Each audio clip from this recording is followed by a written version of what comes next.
Buenas tardes, bienvenidos a su programa Salud TV. Estamos finalizando la semana, viernes 6 de abril, y como todos los viernes, temas dedicados a usted, señora que está en casa, porque son temas más del interés de nosotras las mujeres. Hoy vamos a estar hablando de la menopausia y de esta tan controversial terapia hormonal de reemplazo. ¿Les parece si vemos la cápsula y al regresar conocemos quiénes me acompañan el día de hoy?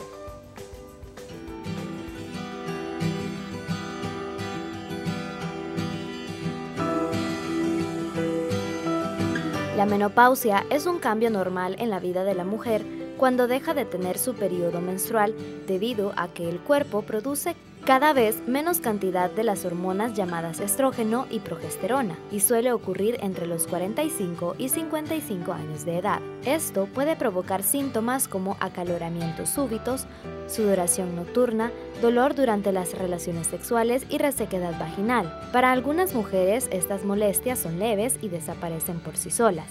Otras reciben un tratamiento de reemplazo hormonal. Este es un tipo de terapia que consiste en tomar hormonas para prevenir o tratar afecciones médicas como la menopausia y la prevención de la osteoporosis, y puede ser de dos tipos, que contengan una sola hormona o que tengan dos. Para conocer más sobre la terapia de reemplazo hormonal en la menopausia, quédese en sintonía de su programa Salud TV. Nuestros especialistas estarán hablando de este interesante tema. Acompáñenos.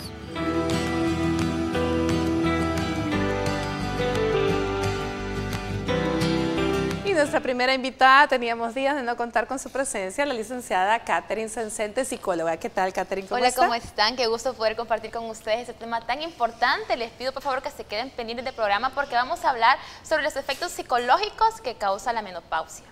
Muchísimas gracias, Catherine. Le damos la bienvenida también al doctor Maynor Sosa Martínez, nuestro endocrinólogo. ¿Qué tal? Ya le di vuelta, doctor Martínez Sosa. Martínez Sosa, sí. Un gusto estar nuevamente con todos los televidentes de Salud TV. Es un tema bastante controversial, como dijo Elisa, pero bastante importante. Disipar esas dudas, muchas veces, de la terapia de reemplazo hormonal. Excelente. No solo disipar dudas, sino también pues quitar un poquito los miedos. Y para eso la doctora Lorena Alvarenga, amiga, colega, aquí es ginecóloga. ¿Qué tal, Lorena? ¿Cómo está? Muy bien. Muchas gracias. Contenta de estar nuevamente con ustedes y vamos a tratar de disipar todas las dudas y temores que hay acerca del uso de medicamentos en esa época normal en las mujeres, que es la menopausia. Esa época tan interesante, ¿verdad, Lorena? Definitivamente, en la que termina solamente el fin de la vida reproductiva, pero no de la vida productiva. Es más, esa quizás hasta comienza. Hablemos un poquito, Lorena, de esa controversia tan grande que existe entre terapia hormonal. ¿En base a qué ha sido este temor que se ha crecido a lo largo de los años? Pues sí se ha creado temor en cuanto al uso de medicamentos para paliar un poco los síntomas que se viven durante esta etapa. Como se mencionó en la cápsula, pues este periodo dura más o menos un promedio de 10 años, va desde los 45 hasta los 55 años de edad y se caracteriza por tener muchos síntomas molestos para las mujeres, a la cabeza los bochornos, el insomnio, los cambios en el carácter, la resequedad vaginal. Entonces, anteriormente, durante un tiempo sí se daba medicamento hormonal para restituir eso que el organismo ya no fabricaba, pero desgraciadamente se hizo un estudio en el cual se veía que se aumentaba el riesgo de cáncer y de trastornos cardiovasculares. Pero desgraciadamente se vio después que este estudio se basó en casos de mujeres arriba de 60 años, obesas, tabaquistas, con factores de riesgo que no incidían tanto en el uso de este medicamento, y se ha comprobado ahora sí que las mujeres abajo de 60 años pueden utilizar medicamentos hormonales sin ningún riesgo. Bueno, eso es muy interesante y además muy alentador, puesto que ya tenemos esa opción de que si existe la necesidad, pues ya está la alternativa y ya usted puede optar por ella sin temor alguno. Dentro de las cosas más serias que pueden ocurrir durante este periodo tan interesante que es la perimenopausia, que como bien dice Lorena dura hasta 10 años, pues quizás lo más serio, los efectos más serios van a estar en el hueso, ¿cierto, doctor Maynor? Hablemos un poco de la tan temida osteoporosis, porque a esa sí hay que tenerle miedo. Sí, y en eso también las mujeres, bueno, en general toda la población deberíamos prevenir la pérdida de la densidad del hueso. En la etapa de la menopausia, la baja de los estrógenos también condiciona una pérdida más acelerada y es por ello que se tiene también el énfasis en que una de las indicaciones precisas, inclusive aprobada por la Federación de Drogas y Alimentos de los Estados Unidos, es la pérdida de masa ósea para terapia de reemplazo hormonal en mujeres abajo de 60 años. Esta osteoporosis no necesariamente la paciente va a tener síntomas, muchas veces hasta que se hace el estudio que es la densidad mineral ósea, que tiene que ser en cadera o en fémur, ¿verdad? O en columna vertebral, porque a veces se hacen los estudios de tamizaje, que son ultrasonografías a nivel de talón, pero esas no son precisas o no son diagnósticas. Tiene que hacerse el estudio que se conoce como densitometría por absorciometría. En fin, para no confundir a los televidentes, si se lo hacen en columna vertebral o en la cadera, ese es el estudio que define la osteoporosis y sería una de las indicaciones también para justificar la terapia de reemplazo hormonal. A veces uno piensa, bueno, la densidad de hueso, ¿qué pasa si se me disminuye? Que una de las principales complicaciones y de menoscabo en la calidad de vida del adulto mayor es la fractura. Cambia totalmente la calidad de vida. Alguien que ha sido independiente, que se ha valido por sí mismo, una fractura de cadera lo postra en la cama y su calidad de vida, su productividad, como bien dice Elisa, a esa edad la mayoría de gente es muy productiva, inclusive en las casas, las abuelas, cuidando muchas veces los nietos o disfrutando de la vida muchas veces de las cosas que no se pudieron cuando los hijos estaban pequeños.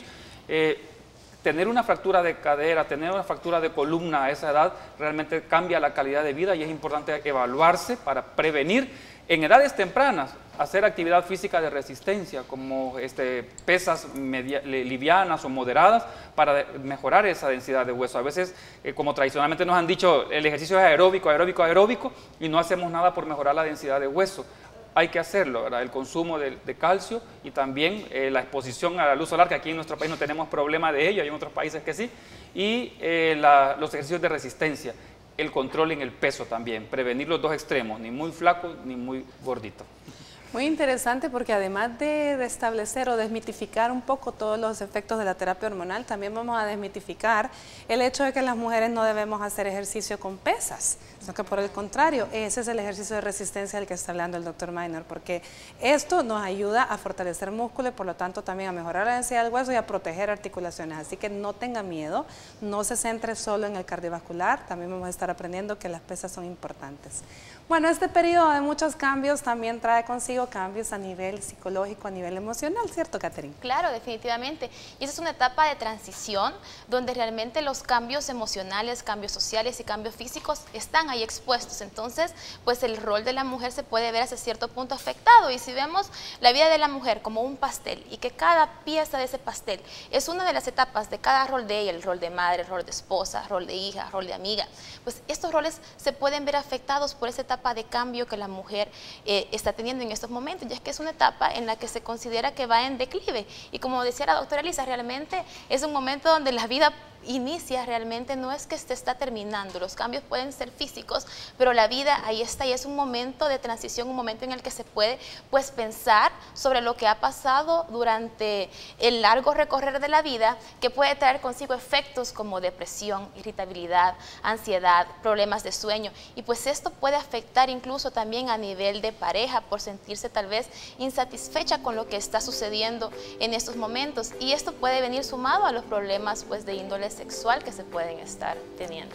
Etapa en la que pueden haber, secundariamente a todo esto que estamos hablando, pueden haber muchas inseguridades y por lo tanto muchos problemas de pareja debido a las inseguridades de la mujer en este periodo de transición. Por lo tanto es importantísimo que se vea al espejo y usted diga, fin de mi etapa reproductiva, no voy a tener más hijos, pero el inicio de mi etapa mayormente productiva. Ya volvemos, veamos a Astrid Ábalos en el avance TN21 y regresamos. Preguntas en Facebook, abierta a nuestras redes para que usted las haga. Muchísimas gracias, vamos a ver el avance y volvemos.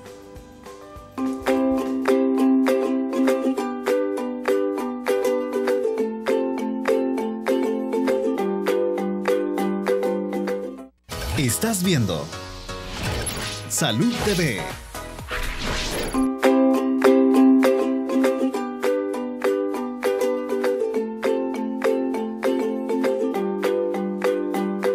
Sabemos muy poco o queremos hablar poco del tema, porque no lo conocemos o porque sigue siendo un tabú o porque nos da miedo realmente Definitivamente pueden ser una mezcla de todo, ¿cierto, Lorena? Exacto. Hablemos un poquito de los cambios físicos. Dividámoslos en aquellos que vemos y lo que no vemos. Y lo que sentimos, que quizás es lo más grande. Sí, es importante recalcar que desgraciadamente al paso de los años nuestro metabolismo disminuye, se hace más lento. Entonces sí necesitamos tener una vida saludable. Creo que muchas veces hemos hablado de ese tema acá. Hay que hacer ejercicio, eso es muy importante, porque también, como lo mencionó el doctor, eso nos ayuda a la reabsorción a la formación de calcio para los huesos y para evitar la osteoporosis.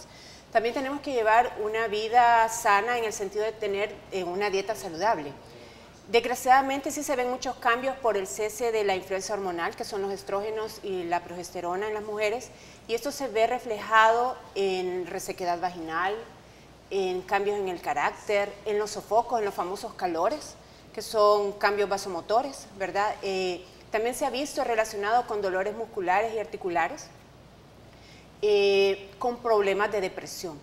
Entonces sí, cuando los síntomas son demasiado fuertes, y vale aclarar que no todas las mujeres van a presentar esos síntomas. Entonces, si esos síntomas no están acorde con la felicidad de uno y la sensación de sentirse bien, entonces sí es necesario acudir a su médico para que le recete su terapia de restitución hormonal.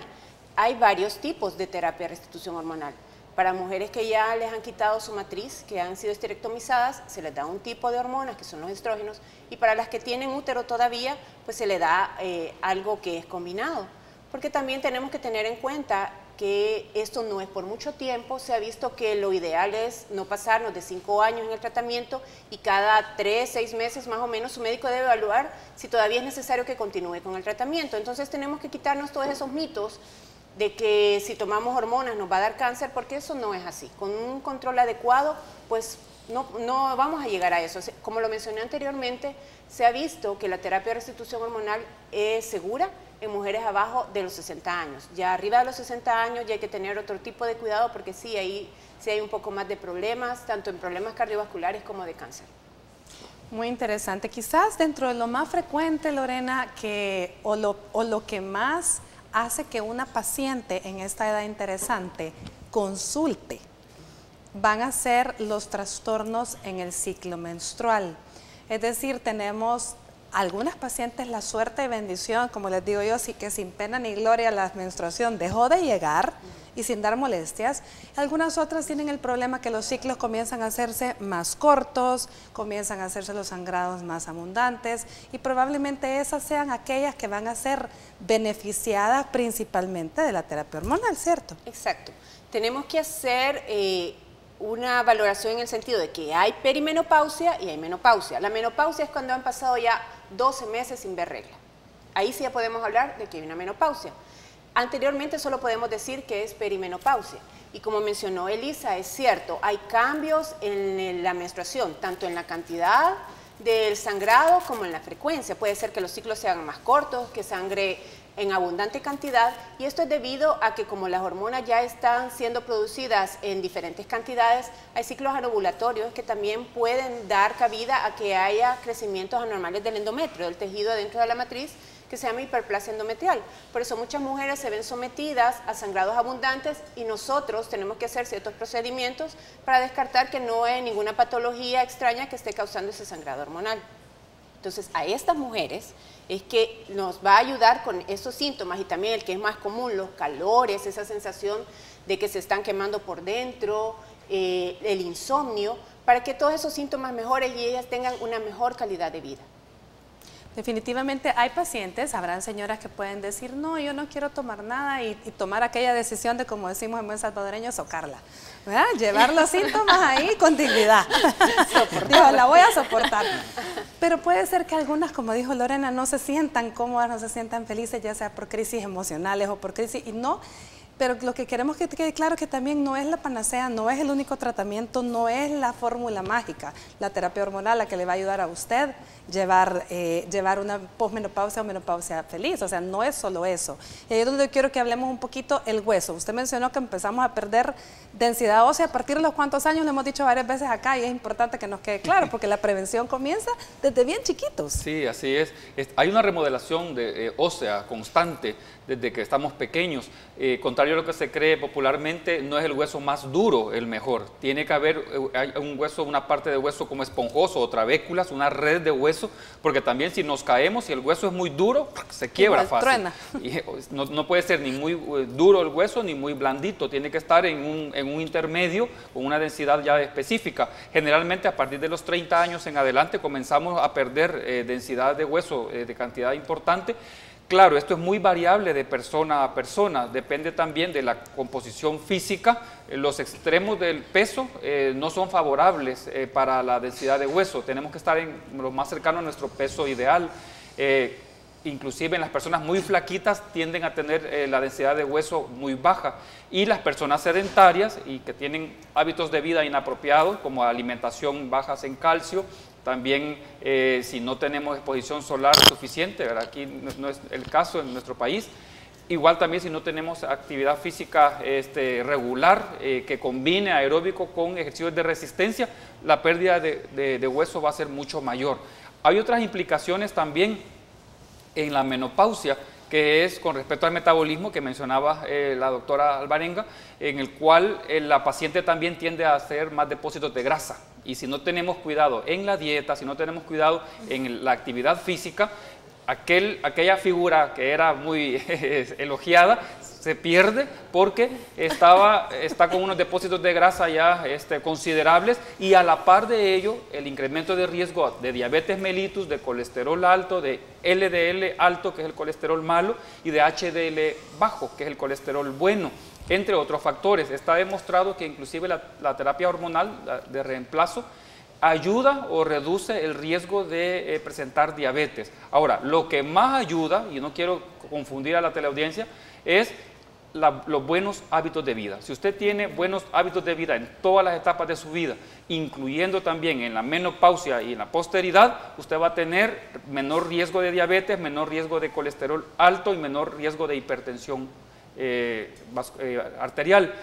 Por eso es bien importante mantener buenos hábitos de vida en todas las fases y, como bien dijo Elisa, no bajar la guardia en esta etapa de la vida, sino que al contrario, de la actitud que tenga, va a depender mucho afrontar de la mejor manera ese reto, y también aceptar una cuestión que se llama variabilidad. A cada persona le sucede diferente, así que olvídese de las críticas que alguien le diga: miren, la niña fulana, qué barbaridad, yo nada hice y ni me sentí mal, y ella tanto que se queja. Cada quien es diferente, entonces aceptemos eso para que también así, si es necesario, buscar la ayuda profesional y considerar terapia de reemplazo hormonal si así se necesita. A eso me refiero yo cuando le decía que no es la panacea, porque mucha gente se puede confundir, ya me ha pasado, no sé si a usted también, que de pronto la gente llega: doctora, cumplí 40 años, entonces aquí vengo para que me diga, ¿y hoy qué voy a hacer? O sea, ¿qué voy a hacer? Voy a empezar a tomar hormonas ya. Entonces, ¿y para qué quiere tomar hormonas? No, porque para que no me envejezca, para que no me dé esto, para que no me dé aquello. O sea, en ningún momento es esa la prevención, no es la pastilla mágica. No es la fuente de la eterna juventud. No es la fuente de la eterna juventud, exacto. O sea, no es la terapia hormonal, esa vendría siendo la actitud, ¿cierto, Catherine? Definitivamente, y esto realmente se puede ver muy asociado a la famosa crisis de la edad, que se puede conocer de esta forma, que se puede dar en esta también etapa de transición de la vida, pero realmente pues todo, como lo decíamos en el programa, es una cuestión de actitud y también de hábitos, fíjense, porque no solamente son hábitos a nivel de salud, hábitos a nivel físico, sino que también son hábitos emocionales, y es que esta época de transición puede generar diferentes situaciones, como por ejemplo el sentirse insatisfecho con ciertos aspectos de la vida, por ejemplo a nivel laboral, el sentirme insatisfecho a nivel laboral porque pues ya estoy llegando a la edad mediana y no he podido cumplir mis logros o propósitos que yo tenía a nivel laboral, o mis logros o propósitos que yo tenía a nivel familiar, o a nivel económico, o a nivel social, y todo esto se puede ver afectado. Por ejemplo, cambiando incluso las relaciones sociales que nosotros teníamos. Ya no socializamos con el mismo tipo de personas que antes, y ahora pues nuestros gustos cambiaron. Incluso se puede ver afectado a nivel actitudinal, queriendo hacer cambios, siendo tal vez muy extrovertidos, haciendo cosas que pueden ser peligrosas, teniendo riesgos que quizás antes no pudimos hacer por miedo. Entonces ahora, como estamos en esta etapa de transición, decimos: no, hoy voy a tener yo este riesgo, hoy voy a hacer algo que yo nunca hice antes, porque hoy es el momento de vivir. Y claro, sí es el momento de vivir ahora, ayer y mañana, va a ser todos los días, no necesariamente en esta etapa. Entonces, sí es un proceso en el que la actitud es muy importante, las redes de apoyo que nosotros tengamos, la forma de ver la vida que nosotros tengamos es algo sumamente importante, los hábitos que nosotros tengamos, el hacer ejercicio, el practicar meditación, el hacer actividades que sean de nuestro interés y el estar presentes aquí y ahora. Y es que regularmente nos enfocamos en lo que pasó antes, en lo que no hice o en lo que hice mal o en lo que va a pasar, y eso nos genera ansiedad, y lo que pasó nos genera depresión, pero nos olvidamos de disfrutar el aquí y ahora, el sudorcito que tenemos. Disfrutemos el sudor y van a ver cómo poquito a poquito eso se va disminuyendo y nos vamos sintiendo mejor como estamos aquí y ahora en el presente. Qué bonito lo que acaba de decir, Catherine, es el hecho de hacer vivir cada día con la misma intensidad para que no tengamos nada que decir por qué no hice o ahora quiero hacer lo que no hice. El día es hoy, no sabemos cuánto va a durar, ¿no? Así es. Bueno, hablemos de los cambios vasomotores famosos, los famosos calorones, ¿verdad? Me gustaría, Lorena, que le describa a la gente cómo son, porque realmente hay mucha confusión y a veces la gente, doctora, yo solo con calor paso. O sea, pero está haciendo un gran gran calor. Está haciendo El calor, calor es hombre. caliente. Sí, ¿cuál es la gana de achacarle que ya estoy menopáusica solo porque me tengo calor? ¿Cómo son los calores realmente asociados a la pérdida de estrógenos? Pues la sensación que se percibe es algo que va subiendo desde las piernas, pasa por el cuerpo y le sale por la cabeza. Literalmente. Literalmente le explota la cabeza y se bañan en sudor frío. Ese es el problema también, que en la noche les puede dar y eso les provoca insomnio. Entonces, de eso se tratan los bochornos. Nuestro clima es cálido. Y tiene razón Elisa, y Dios mío, no soporta el calor, pero es que está haciendo calor. Entonces, no piense que si usted tiene calor es porque tiene bochornos. Tiene una característica especial, que es eso que siente usted que le sale por la cabeza. Sí, son como los famosos cuando quemaban a la bruja, ¿verdad? Realmente así, fogonazos Y repentinos describen y se quitan. con el flushing, que hay rubicundez. Exacto, se ponen rojas y de pronto sudan, aunque el aire acondicionado esté puesto, pero es una cuestión momentánea, no es algo de todo el día, son momentos. Bueno, pero el mayor temor, el riesgo de cáncer asociado a la terapia hormonal de reemplazo. Escuchemos qué nos dice la doctora Mónica Heyman, gineco-oncóloga. Y ya volvemos a revisar sus preguntas.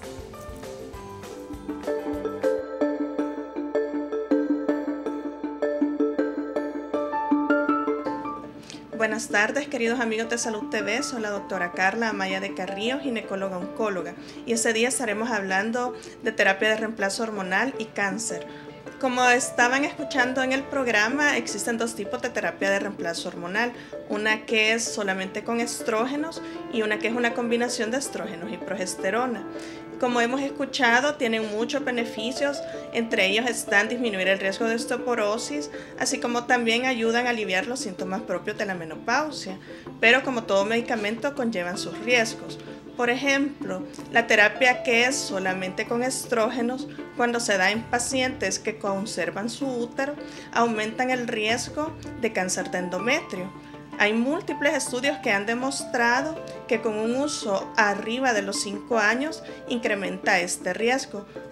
Y en cambio, la terapia de reemplazo, que tiene la combinación de estrógenos y progesterona, cuando se utiliza por más de 5 años, se ha demostrado en múltiples estudios que intensifica la densidad del seno, lo cual disminuye la eficacia de la mamografía para hacer diagnóstico temprano de cáncer de mama.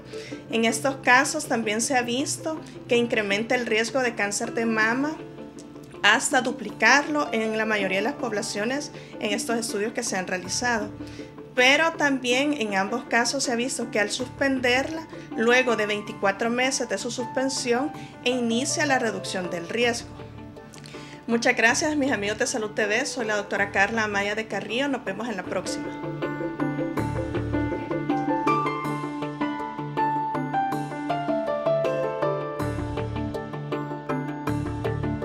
Estás viendo Salud TV.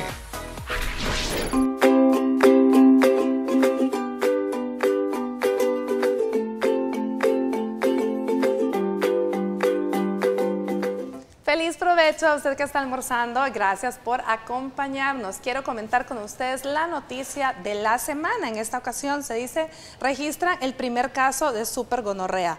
El Servicio Nacional de Salud de Inglaterra publicó el pasado 29 de marzo un comunicado en el que alerta sobre el primer caso en el mundo de una enfermedad de transmisión sexual llamada supergonorrea. Es muy resistente a los medicamentos comunes. Según el comunicado, el paciente, de quien se desconoce la identidad, está siendo tratado desde inicios de este año. El hombre, quien tiene una pareja actual en el Reino Unido, tuvo relaciones sexuales con otra mujer en Asia el mes antes de presentar los síntomas. El primer tratamiento aplicado al paciente consistía en los medicamentos utilizados para la enfermedad, acitromicina, luego ceftriaxona. Ninguno de estos antibióticos han sido capaces de erradicar la cepa, siendo un caso excepcional en el que no funciona ninguno de los fármacos mencionados. Según la Organización Mundial para la Salud, aproximadamente 78 millones de personas padecen la enfermedad de transmisión sexual que afecta genitales, recto y garganta. Bueno, definitivamente, qué susto, pero ahí está, ¿verdad? La infidelidad. Bueno, esperemos que eso no llegue a nuestro país. Bueno, entonces, terapia hormonal de reemplazo, ya escuchamos a la doctora Carrillo hablar sobre el riesgo existente, ya escuchamos también el por qué se dio el sesgo del estudio y ya que existe como alternativa. Bueno, hablemos, Catherine, la clave en la actitud desde jóvenes para no tener estas crisis que se pueden tener ya en estas edades. Claro, porque en estas edades que nosotros empezamos a ver aquella lista de cosas que hicimos y hacer el cheque de no lo hice, no lo hice, no lo hice, y nos olvidamos de disfrutar lo que sí hicimos. Algo de toda esa lista tuvo usted que haber hecho, algo tuvo usted que haber logrado a nivel laboral, algo tuvo usted que haber logrado a nivel familiar, y la primera recomendación es enfocarnos en eso que yo pude lograr, en eso bueno que yo pude hacer. Mis hijos tal vez pues tienen dificultades, pero son mis hijos, yo los amo y están ahí. El esposo que puedo tener, el trabajo que pude tener, el practicar la gratitud. Fíjense que hay estudios súper interesantes que dicen que si nos levantamos todos los días practicando la gratitud a Dios o hacia el ser que usted crea, o solamente de forma espiritual diciendo gracias por el día de hoy, gracias por cosas que nosotros damos por sentadas, gracias porque pude ver, gracias porque pude pararme, gracias porque me pude levantar, gracias porque pude ver ese nuevo día. Realmente esto va a tener un efecto positivo en nuestro cuerpo, y el levantarnos todos los días en la mañana de forma positiva y decir este día yo estoy bien, este día será un buen día. Fíjense que algo pasa, y no es solamente un falso positivismo que a veces decimos, ay, yo voy a producir, yo voy a hacer dinero, pero nos quedamos sentados en la casa. No, si yo digo voy a producir, voy a hacer dinero, tiene que hacer algo por hacer ese dinero. Pero cuando hablamos de levantarnos y ser positivos es, este va a ser un buen día, y tener esta actitud positiva. Fíjense que además de que sale de nuestra boca, nuestro cerebro lo siente, lo escucha y lo toma como suyo.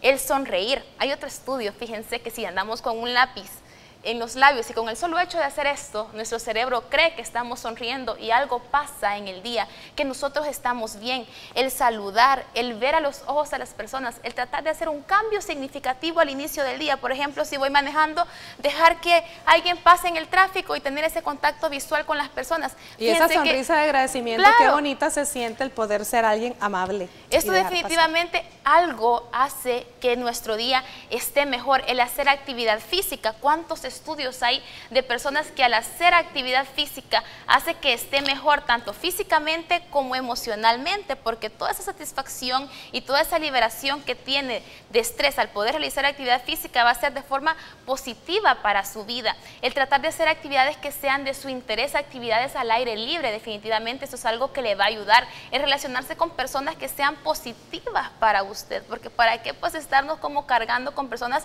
que son negativas. Relacionarnos con personas positivas, ser asertivos y ser decididos en las cosas que nosotros queremos, eso nos va a ayudar a que nosotros podamos estar bien en este momento, y recordemos de enfocarnos en el aquí y ahora para podernos ver y sentir mejor en un futuro. Excelente, bueno, gracias, Catherine, qué bonito. Eso me recuerda también al concepto de resiliencia, que podemos luego también hablar un poquito de esto. Pero, ¿qué les parece? Veamos, ahorita tenemos unas preguntas en Facebook que nos gustaría tratar de ayudar a nuestras televidentes que nos están escribiendo. Tal vez producción nos regala las preguntas. Veamos en qué podemos servir. Así que si usted quiere hacer preguntas, ahí está. Tenemos la primera. Maya Marín nos pregunta: buenas tardes, ¿es cierto que si me han recetado calcio, siempre debe ir agregado de potasio? Muchísimas gracias, Maya Marín, por la pregunta. Creo que está un poco confuso. Ha de ser es magnesio. Es magnesio, no exacto. Es magnesio, pero vamos a ver, doctor. Sí, el calcio no se debe de estar prescribiendo rutinariamente. Antes se creía que todas las personas a cierta edad deberían tomar calcio. Y ahora se sabe que si nosotros lo consumimos en una dieta balanceada, hacemos la exposición solar leve, moderada en nuestro país, es suficiente si es para cuestión de hueso, la actividad física. El calcio, cuando se receta, tendríamos nosotros que comprobar si hay también deficiencias de vitamina D y de absorción de calcio, y generalmente se combina con magnesio, no con potasio. El potasio cardiovascular tiene algunas prescripciones así excepcionales, pero en la dieta se adquiere y generalmente casi nadie tiene la necesidad de darle potasio como suplemento, a menos que el riñón le esté botando potasio. Muy interesante, gracias Amaya por escribirnos, y aprovechando un poquito de eso, entonces, ¿a quiénes realmente se les va a dar calcio, doctor? Los que tengan deficiencia de vitamina D, se les hace una prueba de 1,25 de hidroxivitamina D, y si está deficiente, con los niveles de calcio deficiente, entonces lo damos. La minoría de los pacientes, cuando damos rutinariamente calcio a todos los pacientes según la edad, podemos inclusive hacer propensiones hacia cálculos renales, de oxalato de calcio o biliares, más que todos los renales. Entonces no tendría que darse de manera rutinaria a todas las personas calcio, solo a aquellos que se les demuestre que están con hipocalcemias o con bajas de calcio en la sangre o deficiencias de vitamina D, que se da vitamina D más calcio.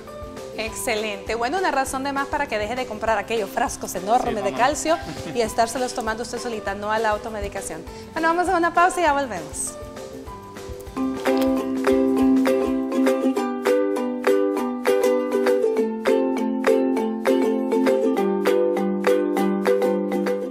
Estás viendo Salud TV.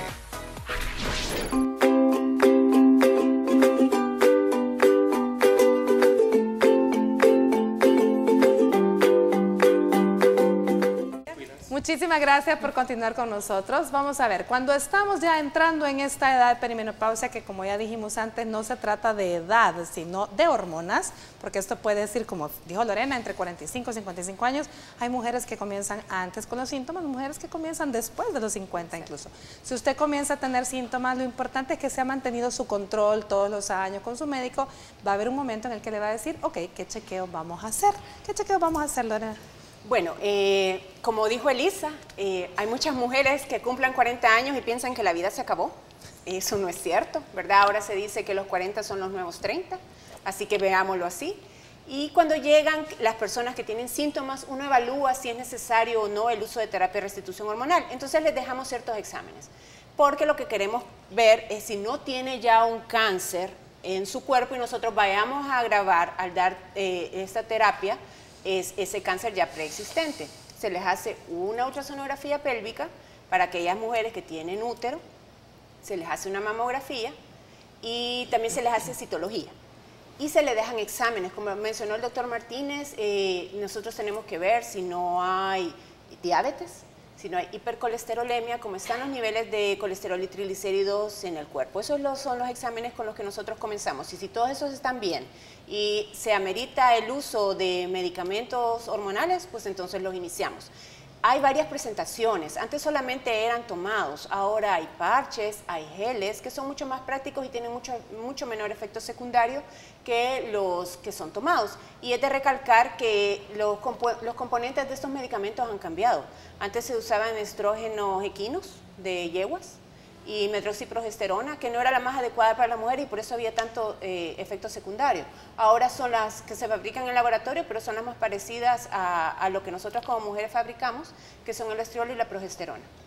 Muy bien. Doctor Martínez Sosa, ¿en qué momento nosotros, los ginecólogos, debemos referirle a ustedes una paciente porque tengamos sospecha o en qué, variándonos en qué, en una densitometría ósea, por ejemplo, o en qué?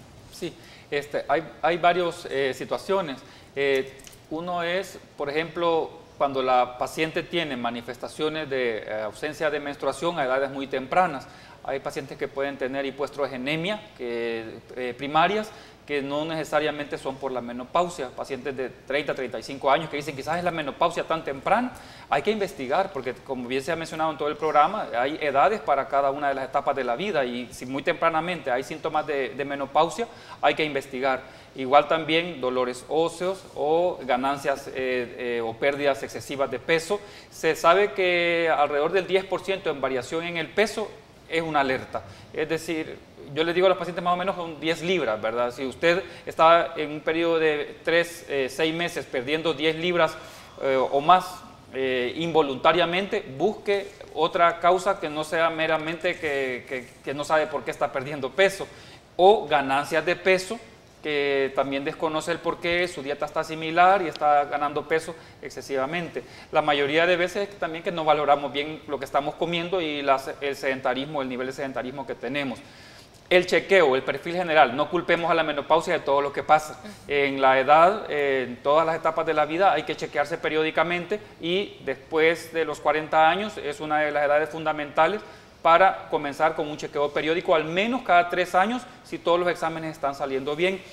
Hemoglobina, para ver que no haya anemia, glucosa en ayunas, para ver que no haya algún indicio de diabetes, el perfil de lípidos, colesterol, triglicéridos, creatinina, nitrógeno ureico para ver riñón y pruebas de hígado si es pertinente. Un general de orina periódico y chequearse la presión arterial, el peso, la talla y la evaluación nutricional. Y también valorar también la condición anímica, que a veces le restamos importancia y es fundamental estar nosotros en conjunción la salud orgánica con la salud mental. Si alguno de estos tenemos alguna deficiencia, hay necesidad de tener una evaluación ulterior. Excelente. Y antes quisiera revisar otra pregunta que tenemos en Facebook, pero quiero que no se me quede en el tintero también hormonas tiroideas. Ahora que mencionó esto de los estados de ánimo, es bien importante tomarlo en cuenta, pero ya vamos a hablar de eso. Veamos la siguiente pregunta en Facebook, en que podemos ayudar a Marlene Avilés. Nos dice, yo tengo constante mi periodo y abundante. Tengo calores así como ustedes dicen. ¿Será que me empieza mi menopausia? Tengo 39 años, mi primer periodo fue a los 9 años. ¿Qué me pueden decir? Pues a los 39 años podríamos estar hablando de menopausia precoz, pero no han habido cambios en la continuidad del periodo menstrual. Creo que dice que lo tiene constante. Constante, o sea, no lo ha perdido, no es que ha habido meses que no lo ha visto. Yo pienso que no podemos estar hablando de una perimenopausia tan temprano. Aunque sí, los síntomas son demasiado persistentes, pues habría que visitar a su ginecólogo para que le haga pruebas de sus niveles hormonales, a ver cómo están estos y ahí poder decidir si realmente nos estamos enfrentando a una menopausia precoz o es otro problema el que usted tiene. Que a lo mejor está coincidiendo con la edad y por eso ella está pensando, como hemos dicho anteriormente, que a los 40 se acabó. Amiga, mejor consulte para que la revisen bien. Bueno, veamos la siguiente nota. El doctor Diego Cardona Alemán nos habla sobre la importancia del ejercicio para prevenir todos estos dolamas y mantenernos saludables durante el periodo de menopausia.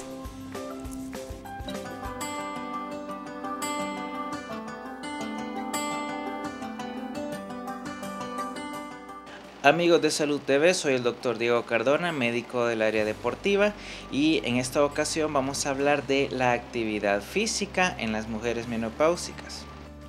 Cuando nosotros hablamos de menopausia estamos hablando de un stop en las hormonas femeninas. Estas son las que hacen que la mujer mantenga su masa muscular fuerte, hacen que tengan su densidad mineral ósea y que tengan una distribución adecuada de la grasa en su cuerpo. Por lo tanto, cuando nosotros hacemos actividad física como correr, como nadar, como remo, como natación, estos nos ayudan a mantener un fortalecimiento y a prolongar ese fortalecimiento de la densidad mineral ósea, ayuda a mantener y a mejorar la masa muscular y ayuda de gran manera a mejorar el estado de ánimo de un paciente de una persona menopáusica. Por lo tanto, es importante que una mujer que además haga actividad física debe mantener una alimentación adecuada para así tener una buena calidad de vida posterior a la menopausia. La actividad física y la alimentación adecuada nos van a ayudar a prolongar y a mejorar nuestra calidad de vida, no solamente para un paciente menopáusico, sino que para todos en general. Soy el doctor Diego Cardona, médico deportivo para Salud TV.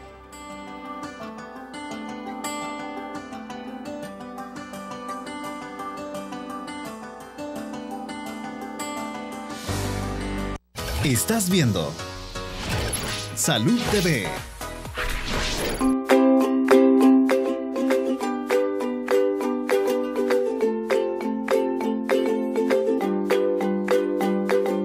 Continuamos con nuestro programa, el tiempo se nos hace corto realmente hablando de un tema tan apasionante, tan bonito y muy interesante como es menopausia y terapia hormonal, pero había dejado en el tintero una pregunta para el doctor Martínez Sosa, ¿en qué momento se les van a indicar pruebas tiroideas? Porque las mujeres somos divinas, empezamos a aumentar de peso, ¿será la tiroides?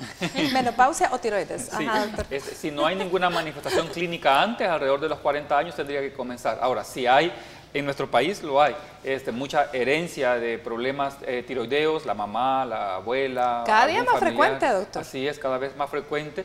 Entonces hay que ver si hay irregularidad menstrual inexplicable, si hay pérdida de ganancias de peso inexplicable, alteración de lípidos o de presión arterial inexplicable. En la evaluación que se le va a hacer, ahí van a ir las pruebas tiroideas. También en el estado de ánimo, porque muchas veces los problemas Así tiroideos pueden cursar con depresiones o cambios en el estado de ánimo importantes, así que también hay que tenerlo en cuenta, más que por el aumento de peso, que a veces la gente por ahí lo vincula. Algo que quería también agregar es que cuando hay duda de las manifestaciones clínicas, como la amiga televidente que nos hacía la pregunta, hay pruebas también hormonales que podemos hacer desde niveles de estradiol, estrógenos o LH, FSH, que son las hormonas que estimulan a los ovarios para producir estrógenos.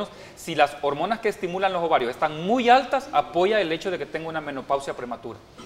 Solo que estas generalmente se toman después del segundo o tercer día de menstruación, pero en el caso de la amiga realmente ella no le ha dejado de venir la regla. Sí. Mencionaba que había sido constante, no entiendo si como constante es que tiene sangrado permanente, no sí, sabría decir, o si realmente su regla es constante, que no le hace falta.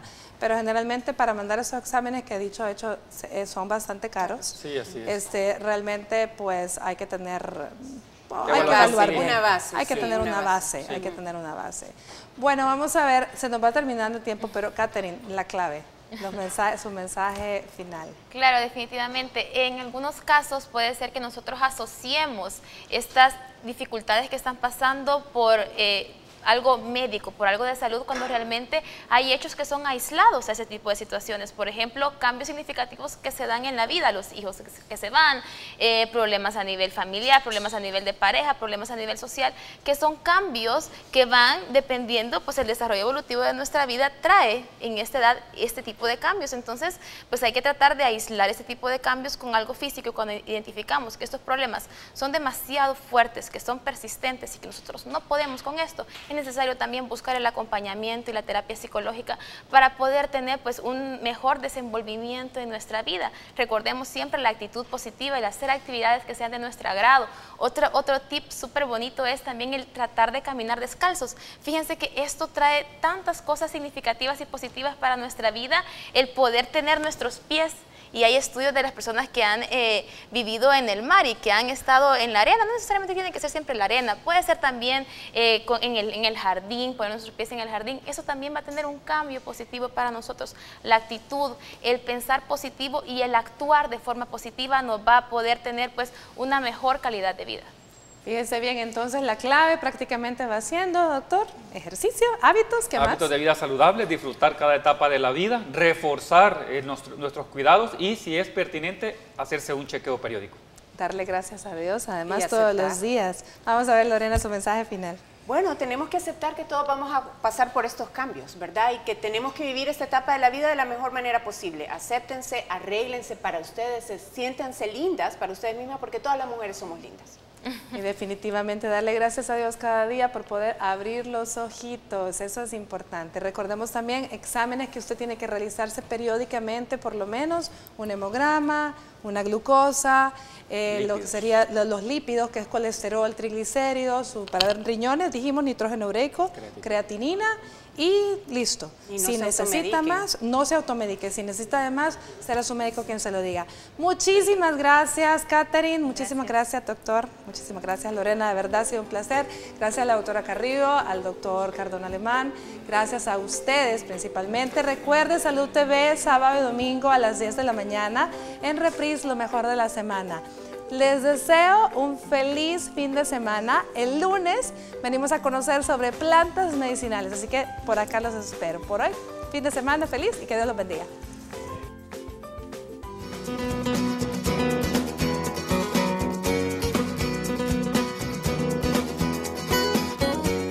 Para aliviar los síntomas característicos de la menopausia te damos las siguientes recomendaciones. Si tus síntomas son muy molestos, consulta con tu ginecólogo sobre la terapia de reemplazo hormonal. Considera sus pros y contras y toma los medicamentos según sean indicados. Al momento de los sofocos puedes practicar una respiración profunda y lenta cuando aparece. Prueba tomando 6 respiraciones por minuto e implementa técnicas de relajación como el yoga o el tai chi. Para la resequedad vaginal puedes aliviarla usando un lubricante hidrosoluble durante la relación sexual. Evita la vaselina o cremas de estrógenos de uso tópico. Recuerda que ante cualquier duda sobre este cambio natural puedes acudir a un especialista.